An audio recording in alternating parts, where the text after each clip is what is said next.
शेतकरी मित्रांनो नमस्कार. आपलं सर्वांचं खूप खूप स्वागत आहे माझ्या या स्वामी समर्थ कृषी उद्योग या यूट्यूब चॅनलमध्ये. मित्रांनो, आज आपण जो व्हिडिओ करतोय हा व्हिडिओ आहे 30 दिवसाच्या पुढं आणि 40 दिवसाच्या मध्ये शेतकऱ्यांनी कोणत्या प्रकारे त्यांच्या द्राक्ष पिकाची काळजी घ्यायला पाहिजे या संदर्भातील. मित्रांनो, द्राक्ष पिकामध्ये जर आपण एक 4 टप्पे केले म्हणजे 0 ते 30 दिवस, 30 ते 60 दिवस, 60 ते 90 दिवस आणि 90 ते 120 दिवस, तर सध्या आपण दुसऱ्या टप्प्यात एंट्री करतोय असं समजा.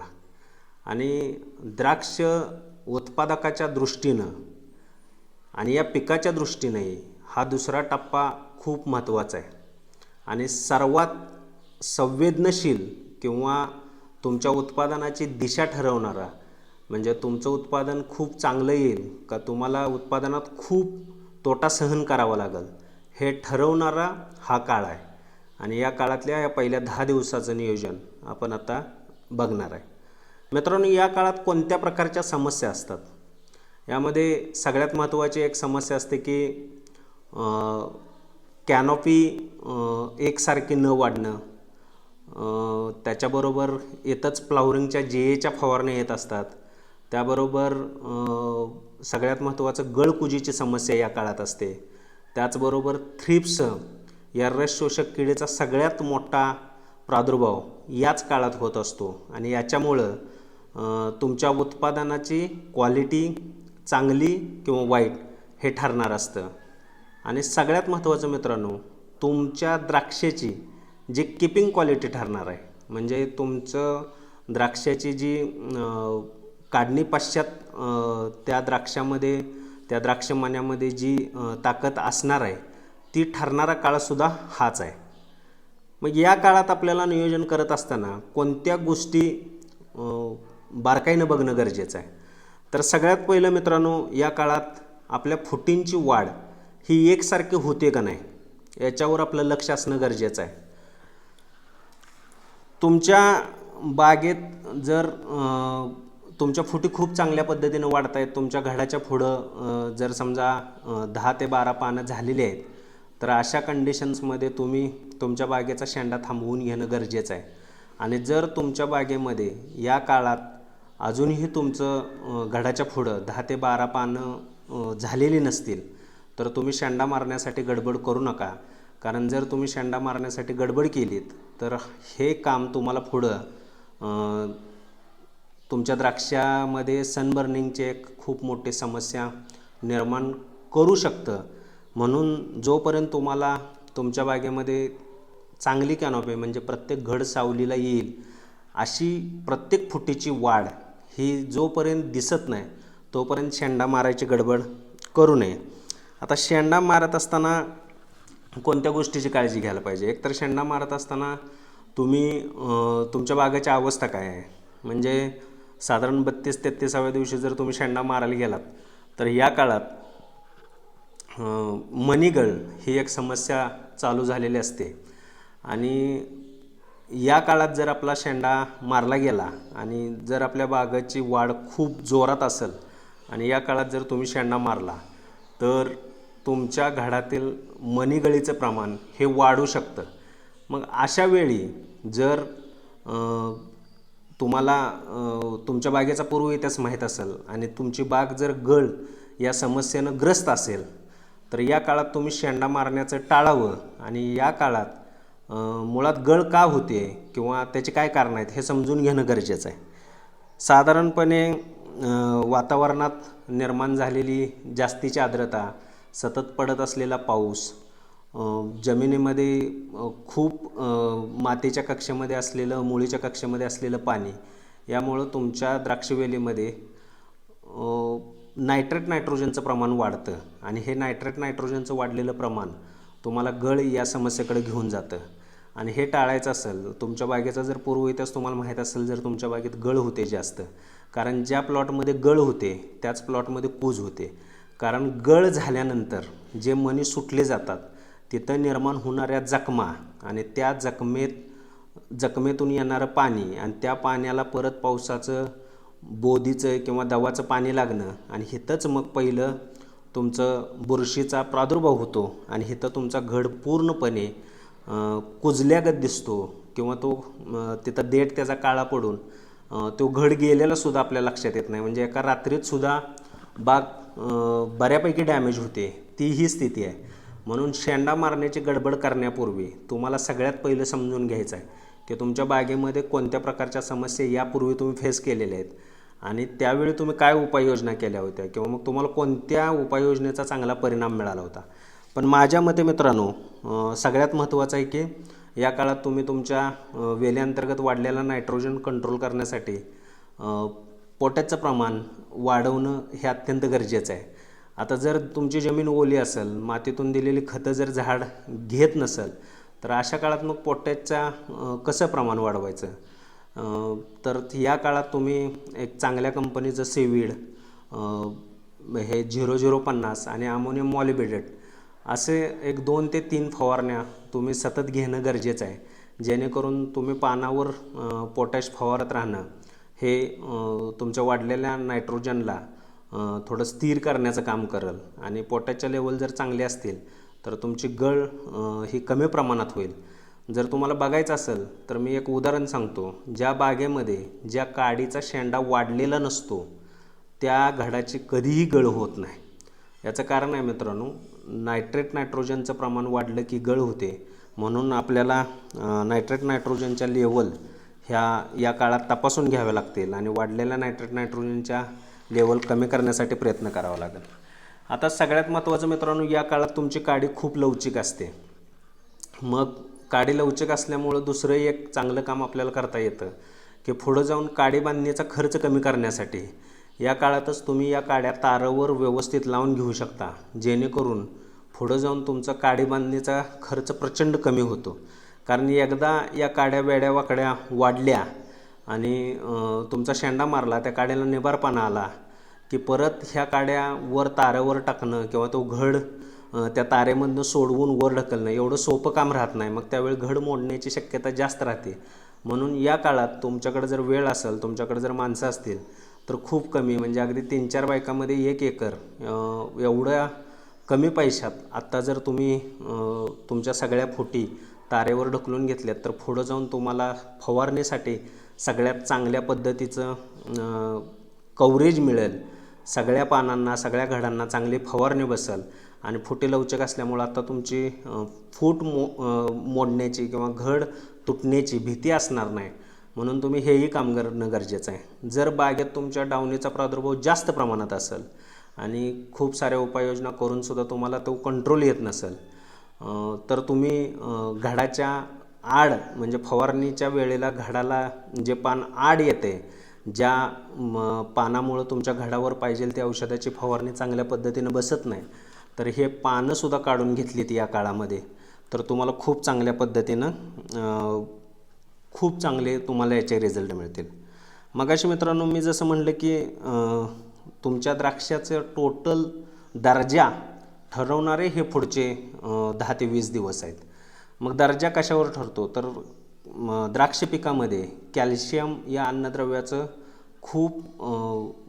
खूप मोठं असा रोल आहे आणि कॅल्शियम या अन्नद्रव्याचं तेवढीच मोठी अडचण पण आहे त्याच्या वहनामध्ये किंवा त्याच्या वेलीमध्ये येण्यामध्ये. तर मित्रांनो याचं कारण काय आहे तर याचं कारण असं आहे की जमिनीतून दिलेला कॅल्शियम हा फक्त जी पांढरी मुळी वाढत आहे त्या पांढऱ्या मुळीच्या वाढणाऱ्या टोकामधूनच ह्याची उचल होऊ शकते आणि कॅल्शियमची गरज भागवली जाऊ शकते. आणि बऱ्याच वेळेला माझ्याकडं सुद्धा ह्या प्रॅक्टिस होत्या किंवा खूप साऱ्या शेतकऱ्यांच्या या प्रॅक्टिस आहेत की आपण आपल्या बागेला ज्या कॅल्शियमच्या सगळ्यात जास्त मात्रा ज्या देतो त्या साधारणपणे आपले सेटिंगचे GH स्प्रे चालू झाले, ESHच्या फवारण्या चालू झाल्यानंतर आपण कॅल्शियमचं मग ते कॅल्शियम नायट्रेटचा आपण वापर करतो आणि प्रत्येक फवारणीच्या वेळेला प्रति एकर 6 किलो या प्रमाणात आपण हा कॅल्शियम देत असतो. साधारण 4 ESHच्या फवारणीमध्ये आपण एकरी 24 ते 25 किलो कॅल्शियम नायट्रेट देतो.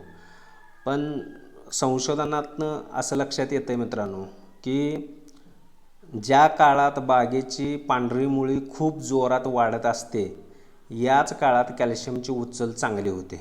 दुर्दैवानं ज्या शेतकऱ्याचं चांगलं काम आहे, ज्याच्या मातीमध्ये चांगल्या पद्धतीची रचना आहे, ह्यांच्या बागेमध्ये तुम्हाला पांढऱ्या मुळ्या ह्या खूप दीर्घकाळपर्यंत वाढलेल्या दिसतील. पण खूप साऱ्या शेतकऱ्यांच्याकडं साधारणपणे 40 ते 42 म्हणजे फ्लावरिंगमधनं सेटिंगमध्ये जास्तोपर्यंत प्लॉट ह्या पांढऱ्या मुळ्या खूप जोरात वाढतात आणि तिथून पुढं त्या थोड्या कमी प्रमाणात किंवा गरजेपुरत्या वाढत असतात असं समजू. कारण या दिवसानंतर पाऊस कमी झालेला असतो, जमीन ड्राय व्हायला चालू झालेली असते, आपण पाणी देऊन जमिनीचा जो भाग भिजवतो ह्याचं प्रमाण कमी व्हायला चालू झालेलं असतं आणि यामुळं पांढरी मुळी ऑटोमॅटिकच कमी प्रमाणावर चालत असते किंवा ते काम करत असते. आणि अशा वेळी आपण देत असलेल्या कॅल्शियम नायट्रेटमधला कॅल्शियम झाडाकडनं ओढला जात नाही, उचलला जात नाही, पण नायट्रोजन हा नक्की ओढला जातो, उचलला जातो. आणि याचेच दुष्परिणाम आपल्याला मालाच्या हार्वेस्टिंगच्या वेळेला ममिफिकेशन, बंच नेक्रोसिस यासारख्या समस्या म्हणजे तुमचं वॉटरबेरीज असेल, ममिफिकेशन असेल, सुकवा असेल, अशा पद्धतीच्या समस्येमुळं तुम्हाला तिथं जाऊन म्हणजे हार्वेस्टिंगच्या वेळेला तुम्हाला या समस्या दिसतात. आणि हे सगळं जर टाळायचं असेल तर मित्रांनो, या काळामध्ये म्हणजे ह्या पुढच्या 10 ते 20 दिवसामध्ये तुम्ही कॅल्शियमचा वापर करणं गरजेचं आहे. मग तो फवारणीच्या माध्यमातून असेल आणि तो जमिनीत देण्याच्या माध्यमातून असेल. आता जमिनीत देण्याच्या माध्यमामध्ये आपल्याकडं पुन्हा एक अडचण आहे की आपल्याकडं कॅल्शियमचा सगळ्यात स्वस्त सोर्स हा कॅल्शियम नायट्रेट आहे. पण नायट्रोजन आत्ता दिला तर परत गळ, कूज या समस्या येऊ शकतात. म्हणून आपल्याला चिलेटेड कॅल्शियमवर जायला लागेल. कारण कॅल्शियम सल्फेट आपण देऊ शकत नाही, म्हणून आपल्याला चिलेटेड कॅल्शियमचा वापर करायला लागेल. आता याच काळात GA फवारणीच्या सुद्धा तुमचं काम येणार आहे. आणि GA फवारणी करण्यासाठी सुद्धा तुम्हाला योग्य पद्धतीचं नियोजन करणं गरजेचं आहे. मित्रांनो, खूप साऱ्या शेतकऱ्यांना अजून पण हे माहीत नाही की GA फवारणी जी आपण घेतो 32, 34, 36, 38व्या दिवशी, याचं नेमकं कारण काय असतं.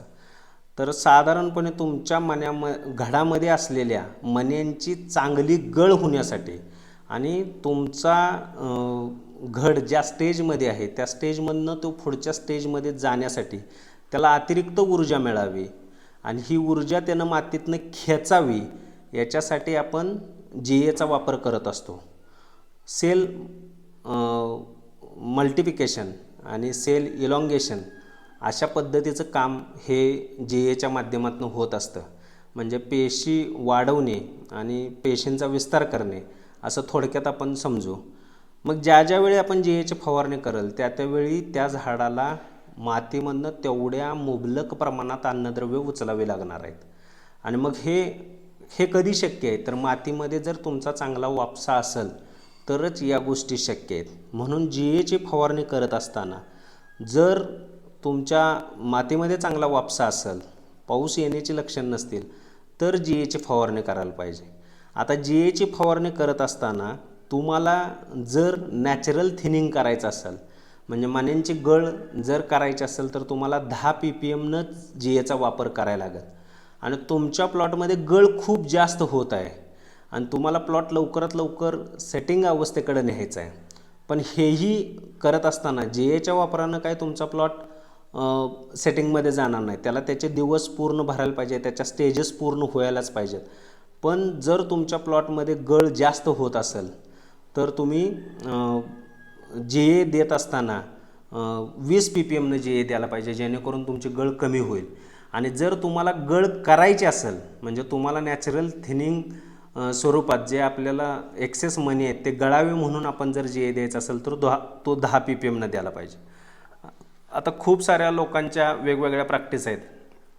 काही शेतकऱ्यांच्याकडे 28व्या दिवसापासूनच GAच्या फवारण्या घेतल्या जातात, त्याला शटर अवस्था म्हणतात. यामध्ये तुमच्या झाडावर कुठेही फ्लावरिंगचा घड नसतो, पण फ्लावरिंग पूर्व अवस्था असते. याच्यामध्ये तुमच्या मण्याच्या वर जी कॅप आहे हिला चीर पडलेली असते, पण ती कॅप अजून निघून पडलेली नसते. ह्या स्टेजपासून सुद्धा GA घेण्याच्या पद्धती आहेत. जनरली आपल्याकडं एखाद्या झाडावर 1-2 घड आपल्याला फ्लावरिंगचे दिसले की आपण GA स्टार्ट करतो. तर दिवसावर न जाता तुमच्या बागेमध्ये असणाऱ्या स्टेजेस समजून घेऊन तुम्ही GAच्या फवारण्या करणं गरजेचं आहे. आणि मी जसं म्हटलं तसं पाऊस जर येण्याची शक्यता असेल किंवा मातीमध्ये चांगला वापसा नसेल तर शक्यतो तुम्ही GA अवॉइड करायला पाहिजे. आणि तो GA ज्यावेळी पुढं 1 ते 2 दिवसानंतर तुम्हाला वापसा आणि वातावरण चांगलं असेल तर तुम्ही फवारणी करायला पाहिजे. आता याच काळात थ्रिप्स या रसशोषक किडीचं नियोजन करणं खूप गरजेचं आहे मित्रांनो. कारण तुमचा आता द्राक्षाचा मणी हा बाहेर येणार आहे. म्हणजे फुलातनं आता फूल गळून जाणार आहे आणि तिथं तुम्हाला आत मणी जो आहे, फळ जे आहे ते तुम्हाला बाहेर येणार आहे. हे फळ ज्यावेळी बाहेर येत असतं त्यावेळी प्रथमच्या स्टेजला हे खूप नाजूक असतं. याच्यावर ओढलेला एक ओरकाडाही शेवटपर्यंत तुम्हाला त्या मण्यावर दिसत असतो आणि ह्या ओढलेल्या ओरकाड्यामुळं तुमच्या मालाची गुणवत्ता ही घसरत असते. परिणामी त्याला दर कमी मिळत असतो. म्हणून या काळात तुम्ही चांगल्या कीटकनाशकाचे फवारणी चांगलं कव्हरेज घेऊन घेणं गरजेचं आहे. सतत निरीक्षण करणं गरजेचं आहे. आणि जर थ्रिप्स असेल तर तुम्हाला चांगल्या पद्धतीच्या उपाययोजना करणं गरजेचं आहे. आता जसं आपलं मगाशी आपण बघितलं की फ्लावरिंगमध्ये गळकूज का वाढते, तर मी जसं सांगितलं की नॅचरल कंडिशन्स अशा असतात. पाऊस, दव, धुकं, मातीमध्ये एक्सेस ओल याच्यामुळं त्या वेलीमध्येच नायट्रोजनच्या लेवल वाढतात आणि वाढलेल्या नायट्रोजनच्या लेवलमुळं तुमच्याकडं गळ आणि कूज होते. आता पाऊस आल्यानंतर कूज जास्त होते. त्याचं कारण आहे जसं मी म्हटलं की घडामध्ये असलेले मणी हे तुटतात. त्यावेळी तिथं सूक्ष्म जखमा होतात आणि ह्या झालेल्या सूक्ष्म जखमांना ज्यावेळी ह्या धुकं किंवा बोध याचं पाणी रातभर धरून राहतं त्यावेळी तिथं एक बुरशीचं संक्रमण होऊन तुम्हाला तिथं सडल्यासारखं म्हणजे कुजल्यासारखं दिसतं. मग तो देठ असू शकतो, पाकळी असू शकते किंवा अखंड घडाच्या देठावर सुद्धा या पद्धतीच्या समस्या येऊन घडच्या घड जातात. तर हे टाळण्यासाठी शक्यतो पाऊस पडून गेला की तुम्ही घडामध्ये पाणी राहणार नाही यासाठी काम करणं गरजेचं आहे. आता मार्केटमध्ये 1-2 औषधं अशी पण आलेले आहेत की ज्याच्या फवारणीनंतर जर पाऊस पडून गेला आणि ते औषध तुम्ही फवारलं तर तुमच्या बागेवरचं पाणी पूर्णपणे निघून जातं. पाणी तिथं साठून न राहणं हाच याच्यावर एकमेव उपाय आहे. जेवढं ती जागा कोरडी असेल तेवढं कुजीचं प्रमाण कमी असेल आणि जेवढी ती जागा ओली असेल तेवढं कुजीचं प्रमाण जास्त असेल. म्हणून शक्यतो पाऊस पडून गेल्यावर तुम्ही पाणी साचणार नाही, त्या घडामध्ये घड पाणी धरून ठेवणार नाही. अशा पद्धतीचं काम करणं गरजेचं आहे. त्यासाठीच्या उपाययोजना करणं गरजेचं आहे. आता जसं प्रथम सेटिंग होणाऱ्या मण्यावर थ्रिप्स या किडीचा प्रादुर्भाव होतो तसंच प्रथम सेटिंग होणाऱ्या मण्यावर या काळात डाउनिंग, भुरी आणि ज्याला आपण जीवाणूकरपा म्हणतो बॅक्टेरियल ब्लाइट ह्याचाही प्रादुर्भाव होतो. म्हणून या काळात मित्रांनो या रोग आणि किडीसाठी योग्य औषधांची फवारणी करणं गरजेचं आहे. त्यासाठी बागेचं निरीक्षण करणं, सतत गोष्टी तपासून बघणं आणि त्यानुसार फवारणीचं वेळापत्रक तयार करणं गरजेचं आहे. कोणतंही शेड्यूल, कोणाचंही शेड्यूल आहे तसं कधीच कोणत्याच पिकाला लागू होत नाही. कारण शेड्यूल तयार करतानाची परिस्थिती वेगळी असते आणि छाटणीनंतरची द्राक्ष पिकामध्ये असणारी परिस्थिती वेगळी असते. म्हणून कोणत्याही शेड्यूलवर अवलंबून न राहता या 10 दिवसातलं नियोजन करत असताना तुम्हाला निरीक्षण करून तुम्हाला तुमचं स्वतःचं एक शेड्यूल तयार करायचं आहे आणि त्या शेड्यूलच्या माध्यमातून तुम्ही तुमच्या फवारणीचं वेळापत्रक तयार करून तुमच्या बागेची काळजी घ्यायची आहे. मित्रांनो, मी याच्यापूर्वी सांगितले की माझा हा प्रयत्न जर तुम्हाला प्रामाणिक वाटत असेल, आवडत असेल तर माझा व्हिडिओ लाईक करा, माझ्या चॅनलला सबस्क्राईब करा आणि व्हिडिओ जास्तीत जास्त लोकांच्यापर्यंत शेअर करा. माझी पुन्हा एकदा विनंती आहे, मी हे जे सांगतो आहे हे मला माझ्या द्राक्ष पिकात आलेले अनुभव मी तुम्हाला सांगतो आहे आणि सर्वसामान्य शेतकऱ्यांच्या ज्ञानात भर पडावी म्हणून मी व्हिडिओ करण्याचं काम करतो आहे. तर कृपया तुम्हाला हा व्हिडिओ आवडला तर पुन्हा एकदा विनंती करतो की व्हिडिओ लाईक करा, चॅनलला सबस्क्राईब करा आणि व्हिडिओ जास्तीत जास्त लोकांच्यापर्यंत शेअर करा. धन्यवाद.